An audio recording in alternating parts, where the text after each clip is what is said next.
So I want to say, ladies and gentlemen, esteemed HR and learning development leaders, thank you so much for joining us today.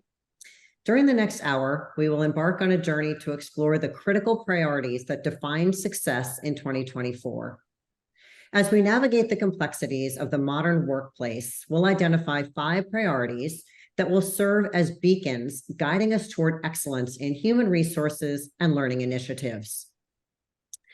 Join me and our amazing 2 panelists in unraveling the strategies that will shape the future of our organizations and empower our teams for unprecedented success. First, I'd like to introduce the first of our 2 panelists, Ceree Eberly. She is a global business executive with more than 30 years of experience creating brand and shareholder value. She previously served as Chief People Officer at the Coca-Cola Company, responsible for transforming culture, talent, and succession for 150,000 plus employees, as well as driving long-term vision and strategy as part of the executive team. She currently serves on many boards and coaches and consults with C-suite leaders. Next is Lori Stockel, who is a global leader in talent and learning development with over 20 years of diverse business experience at companies like Godiva, Nestle Waters, and Pepsi Cola. Welcome so much to both of you. Thank you. Okay, if we go to the next slide, we will dive into the seismic trends that are reshaping the future of work. Firstly, talent scarcity casts a long shadow over our strategies. In an era where skills are gold, the race to attract, retain, and upskill top talent has never been more intense. Simultaneously, the traditional employee-employer relationship is undergoing profound metamorphosis. The dynamics are shifting, and organizations must adeptly navigate in this evolution to foster a more engaged and productive workforce. Now enter the disruptor, artificial intelligence. Its impact on our workplaces is undeniable. Embracing AI not only automates tasks, but also demands a recalibration of our roles. Striking that right balance is key to harnessing the potential without sacrificing the human touch. As the pressure to become more efficient intensifies, organizations find themselves at the crossroads of innovation and optimization. Leveraging technology and streamlined processes is no longer a choice, but a necessity in this quest for heightened efficiency and productivity.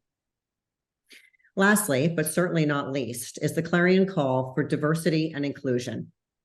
It's not just a moral imperative, it's a strategic advantage. Diverse perspectives fuel innovation and foster a resilient workplace that can thrive in the face of challenges.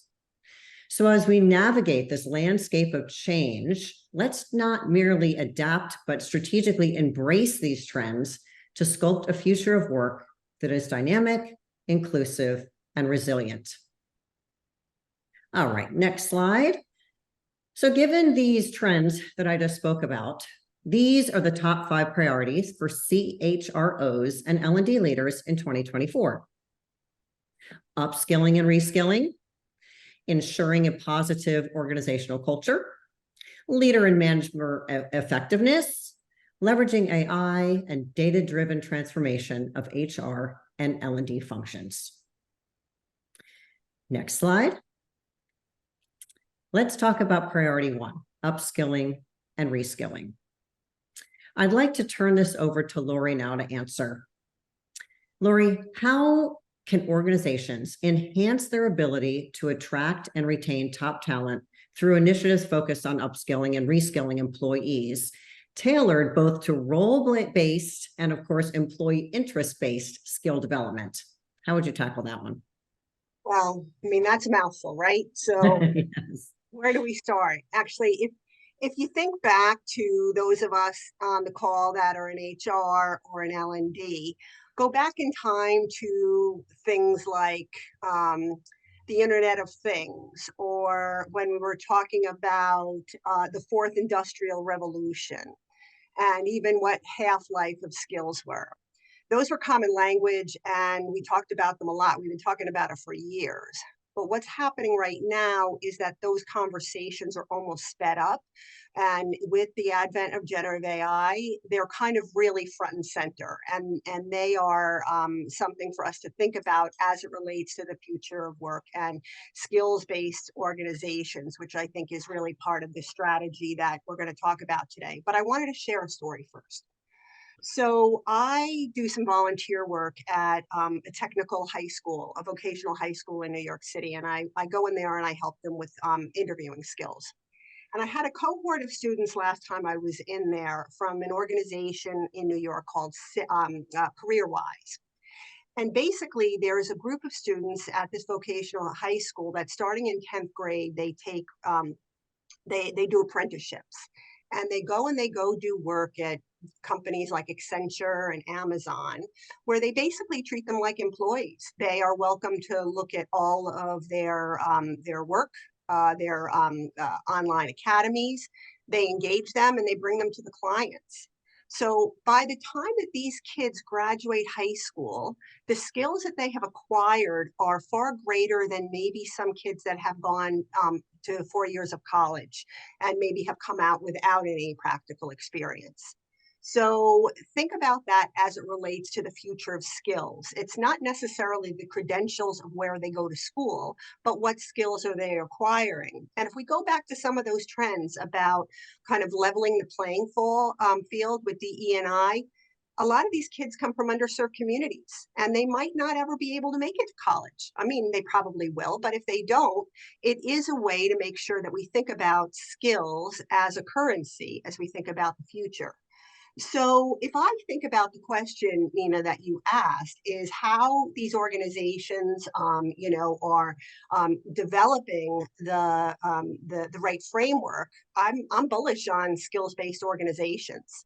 I think the more that we have the ability to dissect capabilities by function and looking at what those core capabilities are, and then dissect them down into skills, and then figuring out what our tool belt of skills looks like, they can become transferable. And we can transfer from one role to the next if we are inventorying them and using them in a way that's helping us develop for what is this future of work of continuous upskilling and reskilling, and especially in the wake of what's happening with generative AI. Or is there a conflict, reskilling employees for what the corporation needs and wants versus, I'm an employee and I have my own interests and I have my own career path and directions that I want to go. How do we resolve that conflict? Well, I think that where the company always starts is what their objective is, right? So what is the broadest objective that the company wants? And then if we think about the roles that we're in, what are those capabilities that I need to deliver today as an individual to be able to deliver to the company? So that is an obligation that I have to make sure that I am skilled up and I have the capabilities of doing that. But while I'm in that role, I can pull my head up and I can look around. There are lots of tools as far as talent marketplace and talent mobility that could tell me about what is the job of somebody that sits next to me. What are the skill capabilities that that person needs? Maybe I want to go from sales to marketing. And what are those capabilities there? So if I am managing my own career, and it's my career, nobody manages it as well as I do, I have to be able to deliver on what the company wants me to do in my skills. And if I have gaps, go solve them. But I have the ability to look up and look around to be able to look at what those other skills are. And companies that are, really doing robust work in talent marketplace and being able to dimensionalize those skills, people are doing a great job in building their careers that way. Yep. Love it. Love it. And skills as a currency. Great phrase. I agree with the comment from one of our participants. Agree. Okay. Awesome. Ceree, anything to add? Yeah, and hi everyone. Great to be with you.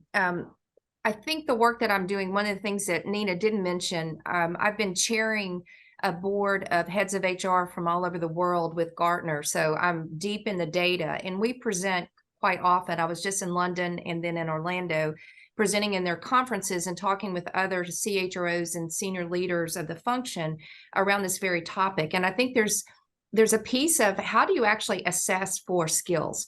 And I think, Lori, you can probably talk to some of the tools that are in process right now. But once you assess for skills, how do you actually develop leaders that know how to build those skills? Because that requires time and coaching. And one of the things we'll migrate into is the role of the leader. And I think the effectiveness of the organization is going to depend on not just the employees who say, I want to learn this skill. Resiliency. How do you actually teach resiliency? Because most of you, if you're not burnt out, you're getting there quickly. And so if you look at fatigue, Zoom fatigue, and hybrid work, and just all the things that everyone has had to manage during COVID and post-COVID, people are tired.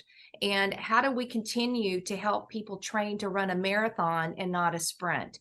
And that takes a lot of thoughtware around how do you actually build the skill of resiliency in an organization where perhaps it wasn't valued or it wasn't required.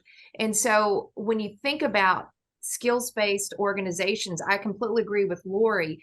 How do we assess it? How do we build the capability of leaders and managers to help bring that to the forefront?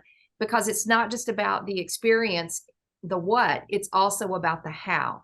And the how is really where people are going to start excelling in not just what they do, but how they do it more effectively and add value to the business. Because at the end of the day, whether you call it skills-based, competency-based, whatever, it's got to be in service to adding value to the outcomes in the business. And so we always have to tie, why are we upskilling? Because we want to be ahead of our competition. We want to reach our consumers. We want to increase revenue and profit. So tying it to a business outcome to help leaders understand the why they must do this is going to be really important. And that's part of the storytelling of the rationale of why are we moving away from just the role and the experience to more of skills. Why are skills so important now? What's the why that we want to do this? Because it requires a lot of heavy lifting and hard work. It's not something that you can just, wave a magic wand and, I've been dinged and dubbed resilient. It takes time and effort. It does indeed. All right, awesome. Let's go to priority number 2. We'll see the question there. Okay, priority 2. Awesome. Okay, Ceree, I am coming back to you with this question. All right.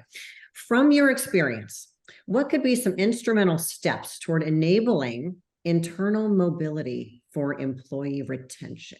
Yeah, and I'm a product of talent mobility, and in my role at Coca-Cola, I was afforded the opportunity to work in a number of countries and to rotate throughout HR, but also in the business. And I was an example. I was a single mom of a young child at the time who was 3 years old, and we moved overseas, and I didn't have childcare, didn't know the language. I had a one-way plane ticket and didn't know a soul in the country. It was quite frightening. But here I am all these years later, a great example of internal mobility. I think my guidance on this, if you're a learning and development professional, is internal mobility as it relates to what outcome.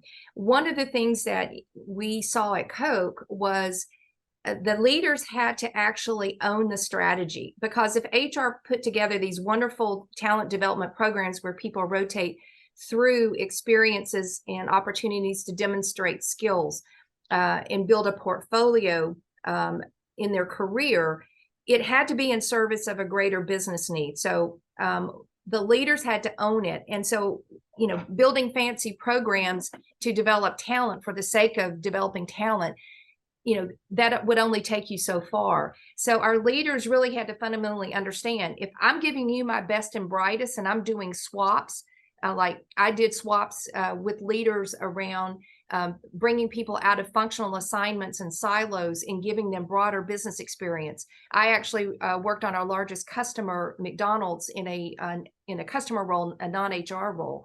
And again, being exposed to developing markets and developed markets and the consumer and the customer really made me a much richer business person first, and second of all, a good professional of the function. So I think you have to be very clear on what is your talent strategy. Are you actually building good business people by rotating them horizontally across different sectors of the business? Or are you building a vertically based organization where you're developing deep expertise, but people don't necessarily have the opportunity to move across functions and across lines of business? So I think you have to be very clear. And we called it the other day, playing strategic talent chess. If you're playing strategic talent chess, you're going to be very deliberate about what are the critical experiences and skills. Maybe it might be a country or where the future revenue growth of your organization's going. But can you map out a roadmap for the business as well as for the individual who's going to be doing the rotating? Because they're probably going to have to take some risks. It forced me, I had to leave my home country with the thought I'd never go home again. And I had a trailing 3-year-old and traveled about 4 or 5 days a week in a foreign set of countries where I didn't even speak the language. And I learned it quite quickly. But again, there are risks associated, in terms of retaining and engaging your employees, but it can be a wonderful asset if you do it well. But your leaders have to be willing to give up their best and brightest talent. They've got to be willing to take other talent into their organization, and they have to spend the time developing that talent. So I think playing strategic talent chess, you've got to think about, are we actually doing this for the right reasons? And do we have the mechanisms in place to pull the talent through the pipeline? And are you pulling a horizontal pipeline in terms of developing business people? They call it more of the T, as opposed to the vertical functional silos where you're developing, the SME or COE talent very deeply. That can be great in some organizations, but it can limit some of your mobility moves that you want to broaden the people's experience in their portfolio of experiences. So that's what I would tell you. Play strategic talent chess, get the business to support and to own the development and the rotation of talent, but also give your employees, those who have the interest and the desire, what's in it for them? Why should they do that? And again, for those who have to pick up and move countries, move languages, move households, children, elderly parents, whatever it is, they have to be committed also that they're going to take the risk to move, to grow, and to learn something different and new. Does that make sense? I love it. Yes, I'm Ceree. still standing. I know. And what an amazing story. Lori, anything to add around this general topic? I think Ceree, nailed it on several points. That whole strategic talent chess. I'm stealing that, just so you know, Ceree. Lori, any comments?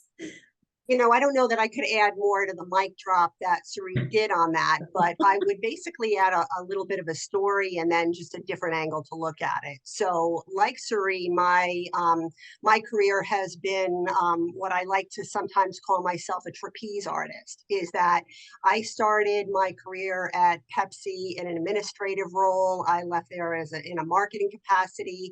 From there, I backpacked around the world, which was the best playground for resiliency and problem solving, learning different cultures. Then I went to Nestle Waters, where I spent most of my career traversing that trapeze from marketing to sales to operations.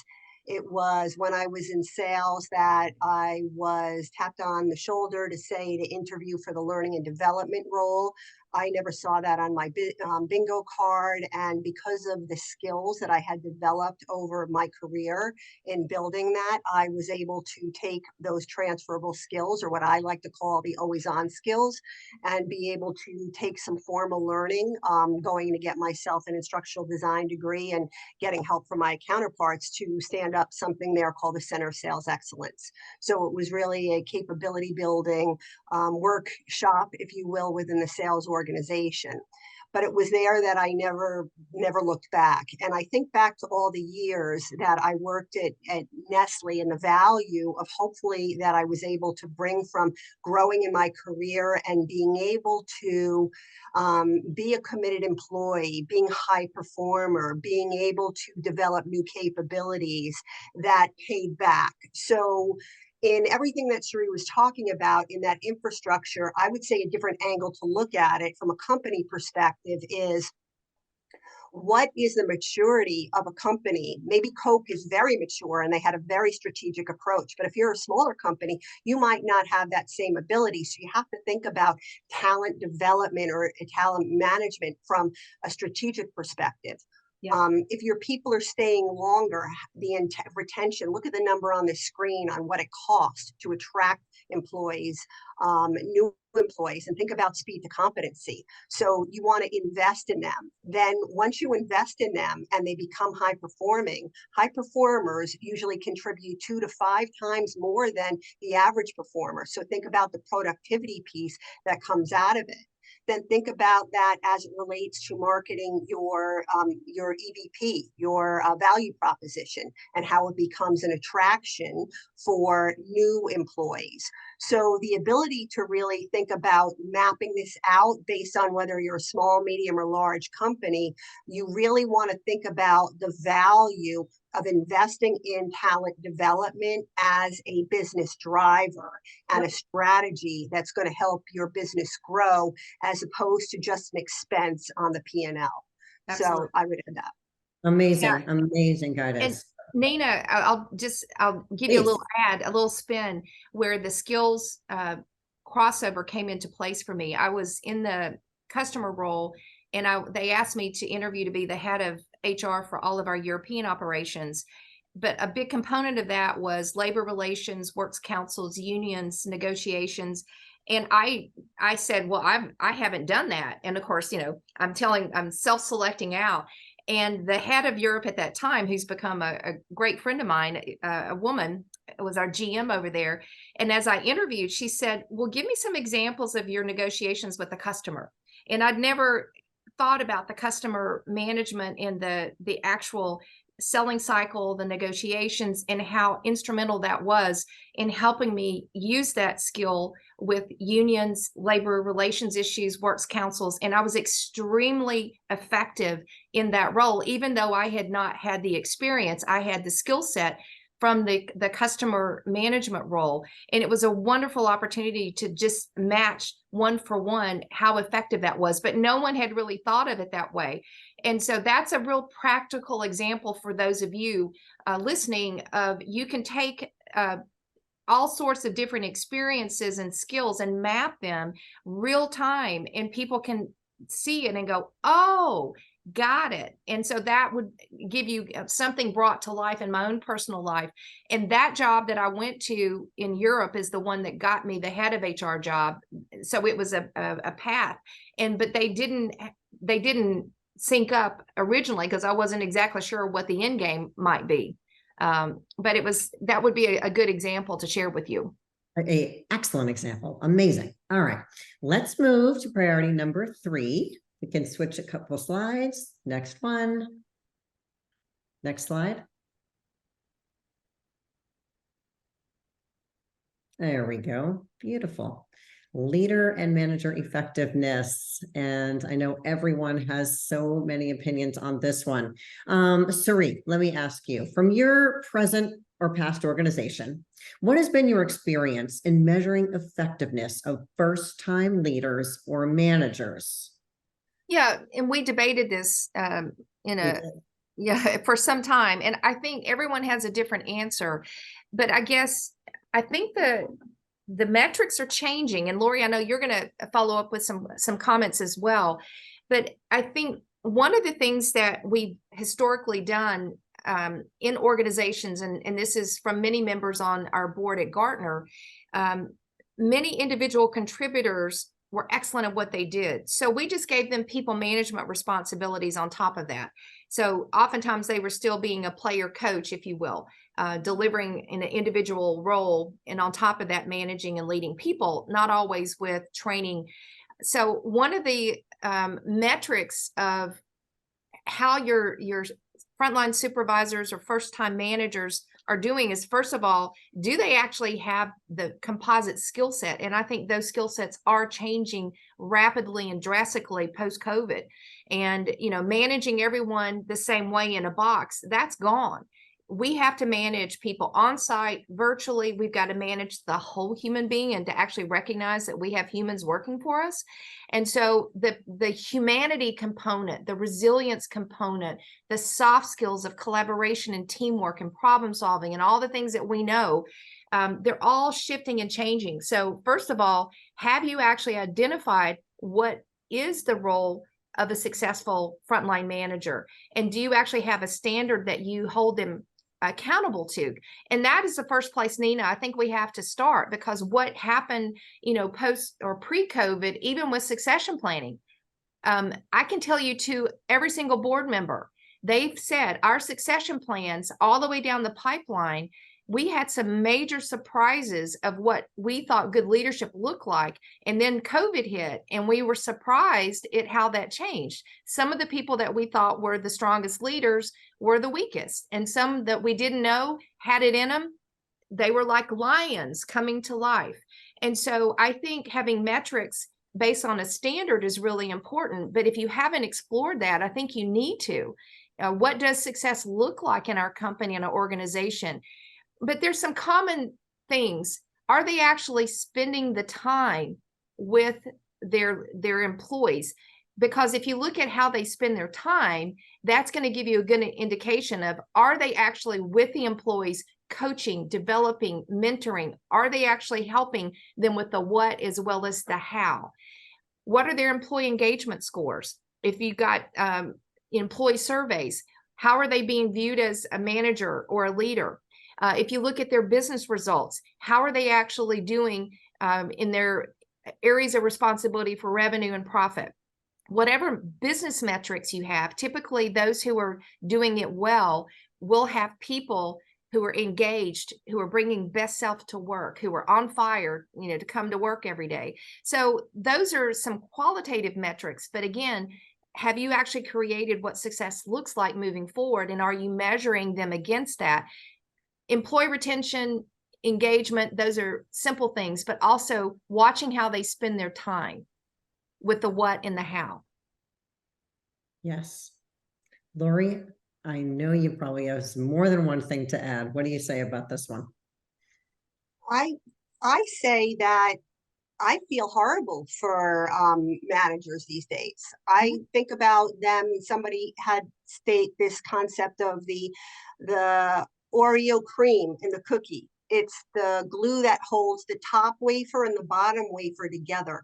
And if you think about that, the pressure of what they have from executing strategies that are more complex today than they have in any part of kind of the future of work. And then they're responsible for empowering their teams, just everything Ceree said, as far as empathy, meeting people where they are, being able to adapt to their personal needs. The skills needed on both sides, from the top of the wafer and the bottom of the wafer, are completely different. And if they came from a situation where they were a great individual contributor and one day wake up and they are a leader, then we are taking a gamble as to whether or not they're going to be successful in that role or not. Mm-hmm. So I think that what I've seen, and it's great, like companies like Coke that would have these big programs, that would have these frameworks of what leadership looks like. Many companies don't. And they take examples of people that know how to do it well. And let's face it, you all know who are the best leaders that you've had in your career. The way they made you feel is probably what empowered you to where you were today. I'm a product of that. At Nestle Waters, we had a leadership model that was based in our values and behaviors and how we showed up, but it wasn't a specific framework if we had to boil it down. But I will remember explicitly the examples of those leaders that taught me that way. Going forward, though, I think we do need to model this behavior. We do need a framework. And where I've been able to do this kind of work from an L&D perspective in looking at the inside of the Oreo cookie is to come up with some solutions. One of which is a learning cohort. So I would bring leaders together in what was called the Learning Together cohort. I did this at both companies, where we would take topics of, let's say, executive presence, or we would take a topic of giving and receiving feedback. And we put managers in a room to be able to discuss what does that look like? What is giving and receiving feedback look like? So starting with a formal learning and then basically discussing what it meant from our perspective. And then we would do some role play. I mean, isn't it the best opportunity for managers to work in a safe environment, to be able to give and receive feedback as peers, and then you're developing that relationship? Another program that came for us as well was is a program called Unlock Your Potential. And that was an internal coaching practice. My background, I'm recently a certified coach through ICF. I'm an ACC certified coach, but I had to get my practice from the 100+ hours of coaching. So I was able to stand up a coaching practice within my business at Godiva, where I was able to work with managers, that they could come in and they could have a discussion of what some of those challenges were. I got to witness what that messy middle looked like. So I understand the challenges that people go through, but the willingness and the wantingness of being able to develop those capabilities to becoming high performing teams. So it really has become almost a business imperative that those leadership programs need to set the standard so that all boats rise in high tide, right? So that we can deliver on our objectives, we can be good to others, and we'll become high performing teams. Love it, Lori. Agree. All right. Now for the scary one. Next slide. Leveraging AI. Oh no. Everybody has this, so controversial, right? And Lori, I'm going to come to you first on this one. How can generative AI be leveraged in assessing and predicting employee performance and potential through optimized training and development programs? Okay, who has the crystal ball out there? Let's see, where is that crystal ball? I mean, I think as a let's say an HR and L&D environment, we almost have generative AI fatigue right now. It's like the Tasmanian devil. As you're watching your feeds in LinkedIn, you could go to a different AI workshop every single day of the week. And it's an arms race as to, is it going to be IBM? Is it going to be Google? Who is it? Is it going to be open source AI? Look at the fighting going on over there. There's so much that's changing each and every day that it's disorientating. And so if you are a business leader or an HR leader and you're sitting back and saying, where do I jump in? What do I look at first? It's kind of daunting, especially if you're a regulated industry. But there is this saying that really resonates with me, and I'm going to read it. It's basically saying that AI won't take your job, but those who know how to use it will. So it is something that we do need to start to think about what that skill set looks like and where that opportunity is for us to be able to make a difference. And I really went and looked at, well, what impact will it make on our business, let's say in HR? And there was a really good BCG study that came out that looked at the basics at the beginning. What percentage will AI have to make us more productive? And the number for using AI in their standard work environment to make yourself more productive, whether it's writing ads for jobs, or it's looking at your payroll to see if there's any mistakes, those basic blocking and tackling, that's going to free up potentially 30% of our time in HR. Yeah. So we have to be experimenting with it. We have to start to think about, at a minimum, what are those tasks involved that we can give to AI. I've named my AI digital assistant. I have Casey. Casey works for me. She works for me 24/7. She doesn't complain. And, is her work great all the time? No, but she's getting better. And we have to think about, getting Casey and those like Casey the opportunity to help us optimize. And then the beauty for us in thinking about this as an HR, we're going to have 25, 30% more time to be strategic. And if there's a job that's not going away, it's HR, because the one thing that we all are is humans, and humans aren't getting replaced by machines. So imagine our ability to be able to spend more time being strategic in the business, thinking about what those challenges are moving ahead. What are different ways that we can develop this empathy to show these resilience, to build the frameworks on how we're going to do it? So I'm really bullish again on where I think generative AI is going to help us evolve. And as long as we're developing those skills to know how to use it to our advantage as HR or even L&D, I think we're going to win. Yeah. I love it. I think I need a Casey. Go ahead, Ceree. Yeah, and just to add to that, I was in London and in Orlando facilitating a number of roundtables, probably about 100 CHROs. And the theme that was overwhelming with both sets of CHROs was that the strategy is still clay. It's still percolating, if you will. It's not set in stone, and there's a lot of experimentation, but there's also a lot of fear of the unknown, of investment in technology, of, are we going to lose jobs? The employees are afraid as well. And one woman gave an example of where they've experimented in a call center or their shared services center, where they introduced in level 1 and 2 customer service positions, chatbots, the ability to use chatbots.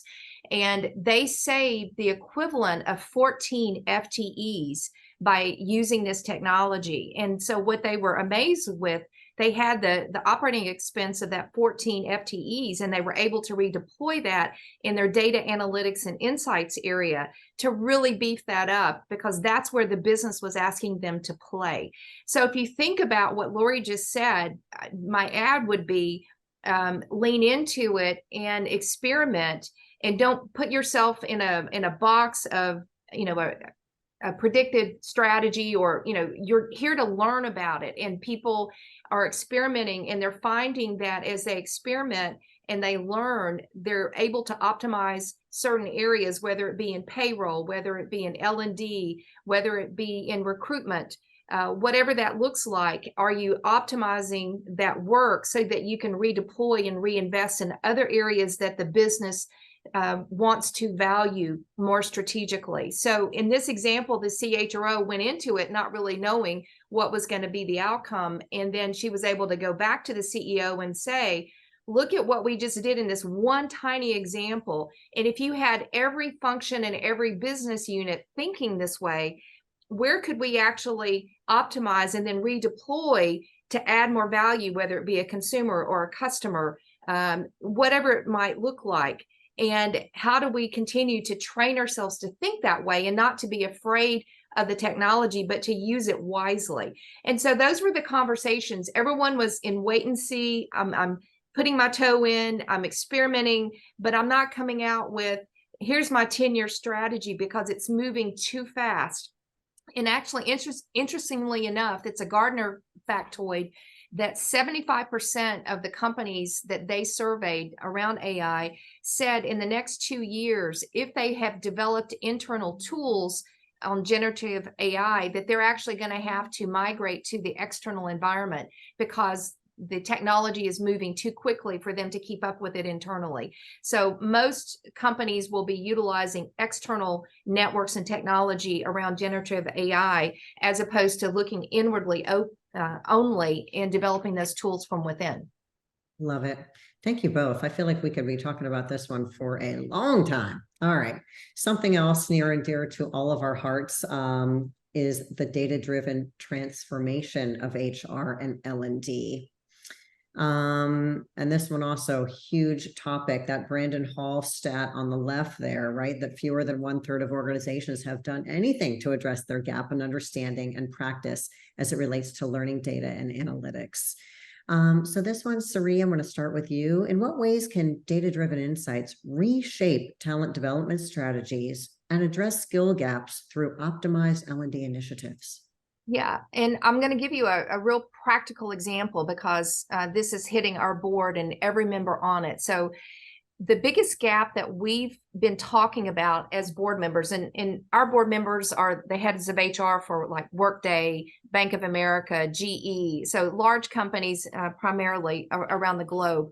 And the single biggest gap of data and also interventions around L&D have been around leadership effectiveness.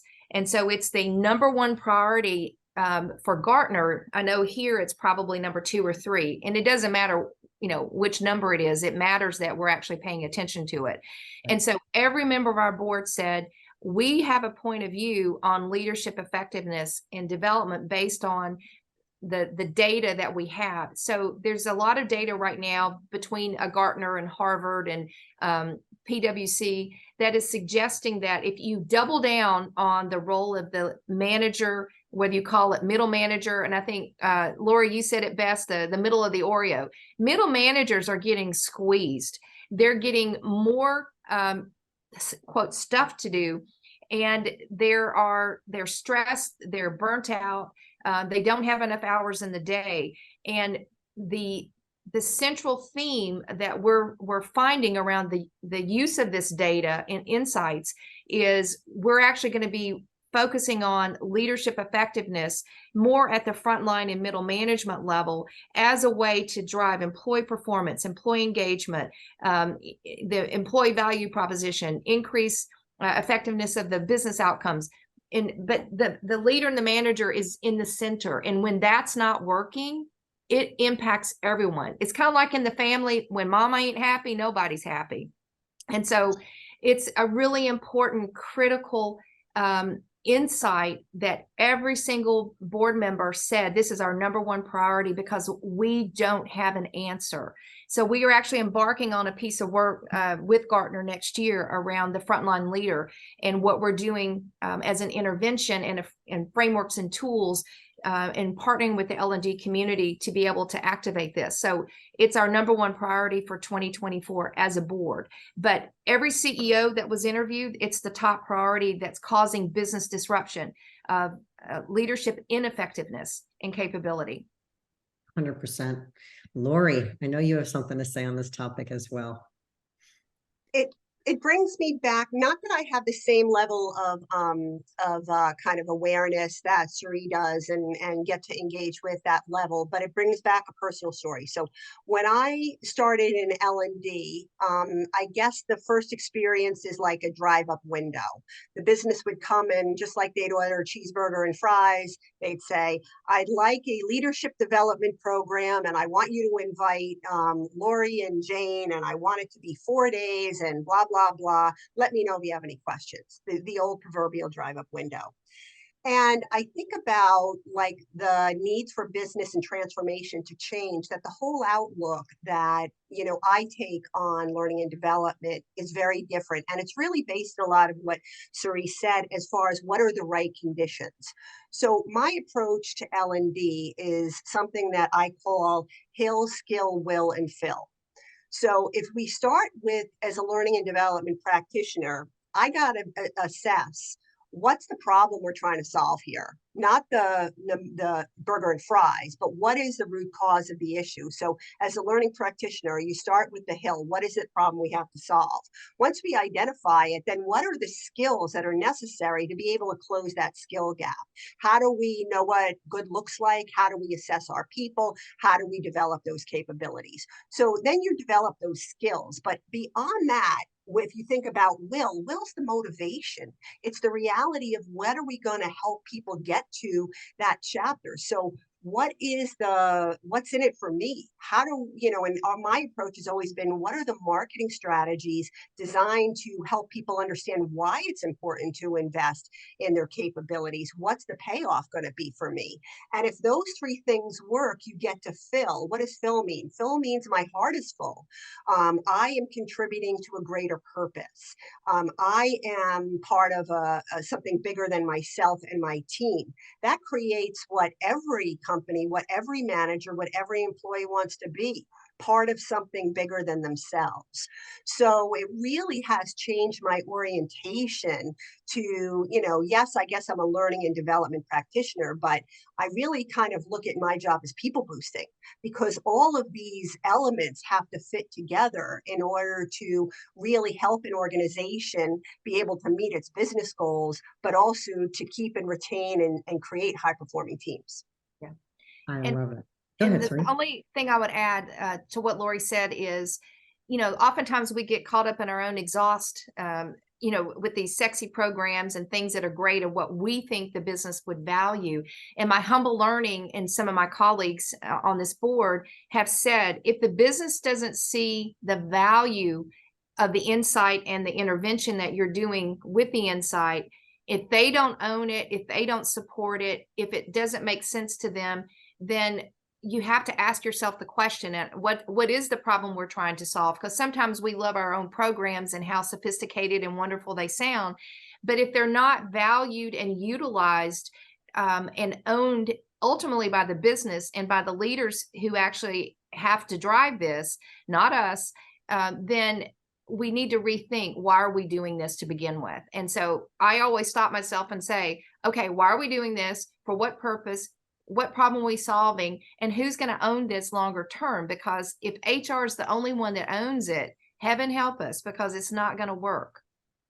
Exactly. I could not agree with you more. Okay, so before I turn it over to questions from our attendees, we're also going to refer people to the Disprz purple paper, right? The future of work and the top 5 priorities for CHROs and L&D leaders. How would you guys sum this up? And Lori, I'll come to you first, right? So if we were to, take one thing away from this larger topic, what would you say? Put your seatbelt on. Yes. We are moving at a pace. It's the slowest that work will ever be at this moment in time for us. And it's not to scare people, but it's really a little bit of this wake-up call that, we need to be reskilling and upskilling ourselves for what the future holds. And as learning and development practitioners or talent boosters, what does that infrastructure look like that we're going to create those skills to be able to make people more resilient, open-minded? How are we going to help this messy middle? There's so much that we need to be thinking about as it relates to getting people ready for this future of work. And for me personally, I'm excited. I can't wait to see what we create and to see where the future takes us in this kind of crazy, fast-paced world. Do you guys think that generative AI is here to stay, or is that just a fad? I'm going to take that one just because I think it's not only here to stay, but if anybody watched 60 Minutes on quantum physics and what it's going to be doing within this decade as it relates to generative AI, that's baby stuff.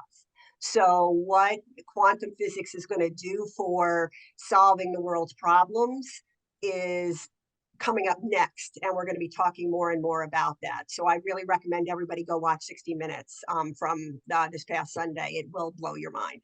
Oh, Yep. Thanks. Sorry, go ahead.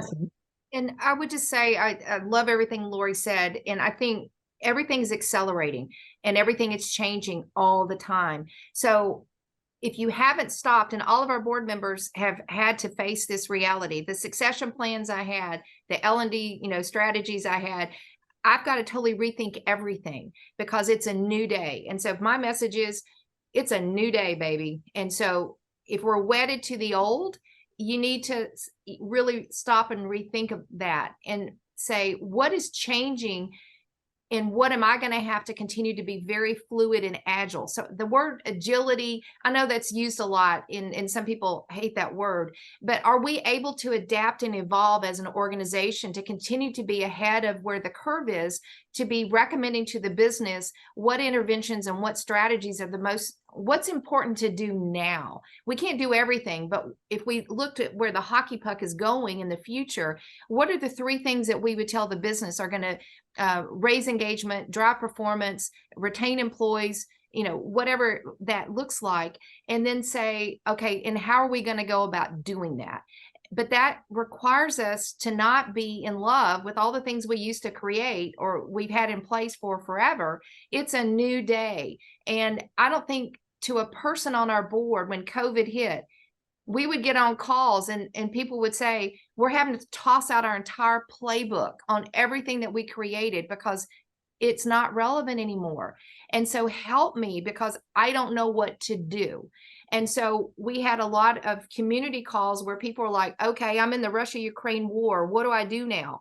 And so I think that is the message. It's a brave new world. It's a brave new day. And you can be positive about it, as Lori said, and optimistic and ride the wave of change. But you got to be able to get on top of that wave and let whatever you were wedded to in the past go and go with the flow of where the business is driving the need and answering the call to the business. Because at the end of the day, if we are not relevant to the business, they are not going to use our services and we could become obsolete. We have to be value add as business people, commercially relevant, there with solutions. And if we're not, then we become dinosaurs. And personally, I mean, I like T-Rexes, but I don't want to become extinct. And so that would be the message. Ride the wave, be okay with change, go after it, be fearless, have lots of personal courage, and it's all going to work out because we're going to be better than we were yesterday. Every day is a new day to be better than we were the day before. And if you go into work every day with that kind of heart and that kind of attitude, you will succeed. Oh, so compelling. Thank you so much. All right. So before we turn it over to questions, I just wanted to let everyone know that there is a survey coming up after this webinar ends. So once the session is over, you'll be taken to the survey page, and obviously your inputs are extremely valuable. But for the last few minutes, let's open it up to anyone who has questions. I can certainly keep asking them because Ceree and Lori, your backgrounds and your stories are so interesting and compelling. But let's open it up to the participants. If you could put your questions in the chat, that would be amazing. And we can get some of your thoughts answered by Lori and Ceree. Anyone have questions? Okay.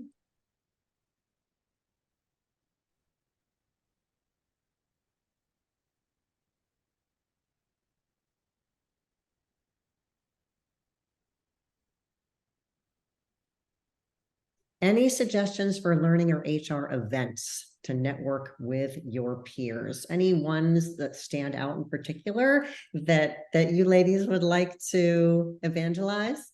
Well, I'm selfish here, but the London Gartner conference had almost 2,000 people, and Orlando had over 5.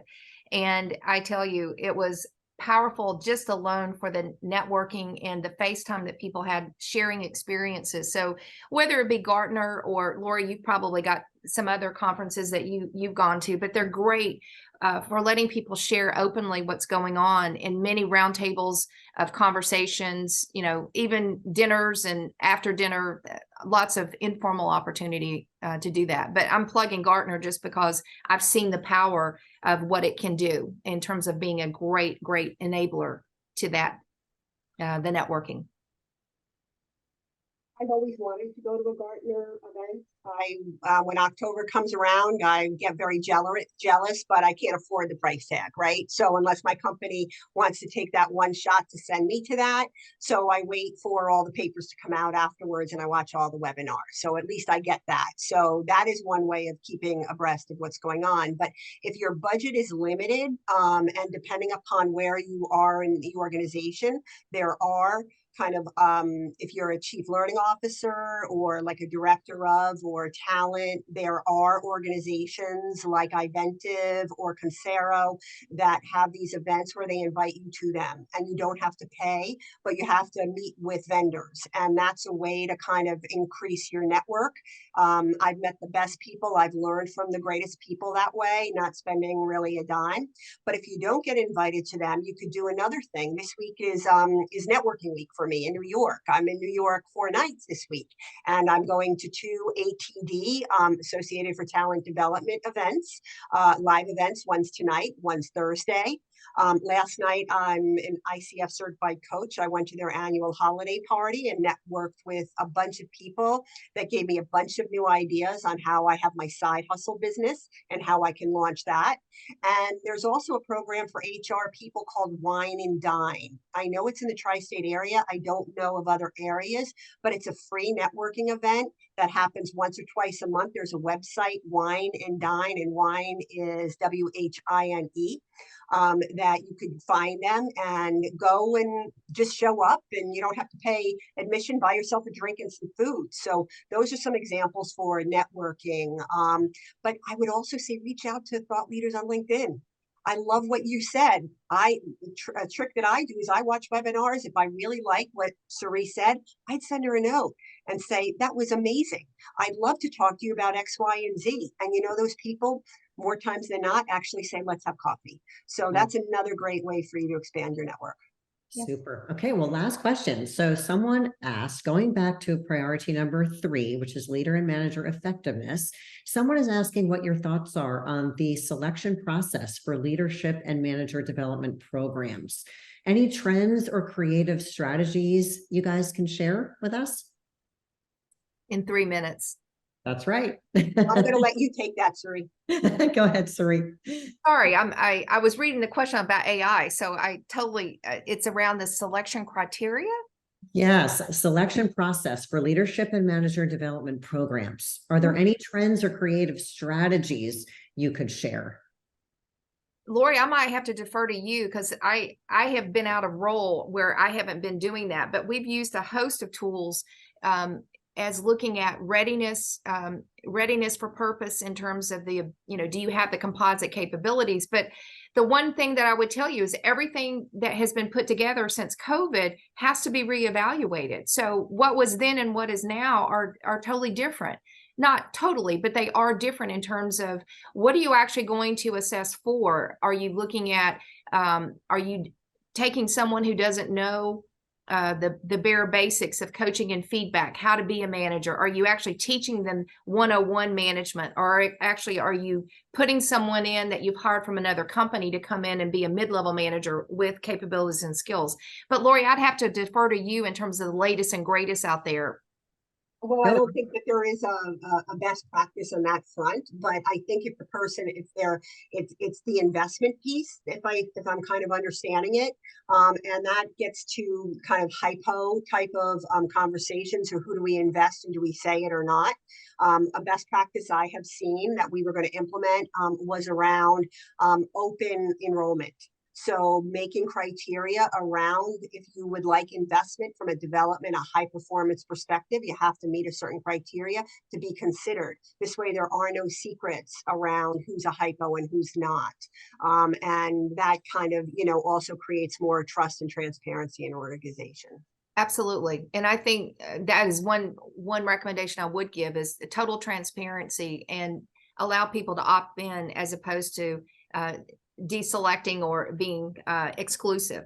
So I prefer to be more inclusive because not everyone wants to be a leader. I mean, they say they do, but the reality is that's not what some people are good at, or nor do they enjoy it.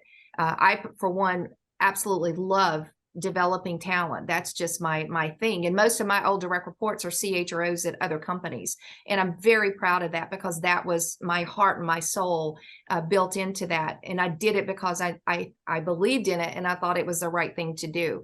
So I think if you haven't assessed the criteria, I think I would step back and say it's probably a time for a refresh with some a new lens of what is success moving forward, and how do we actually select and allow that transparency for people to opt in and not just around one audience of what we call high potentials to the exception of everyone else, because I think that is a demotivator for the employees in general.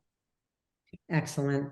Well, we are at the top of the hour. I want to thank you, Ceree and Lori, so much for your amazing stories, your thought-provoking insights. I'm more like jazzed up than ever. So thank you so much. For all attendees, thank you so much for joining us during this past hour. You will be directed toward a short survey, which we would so much appreciate you filling out.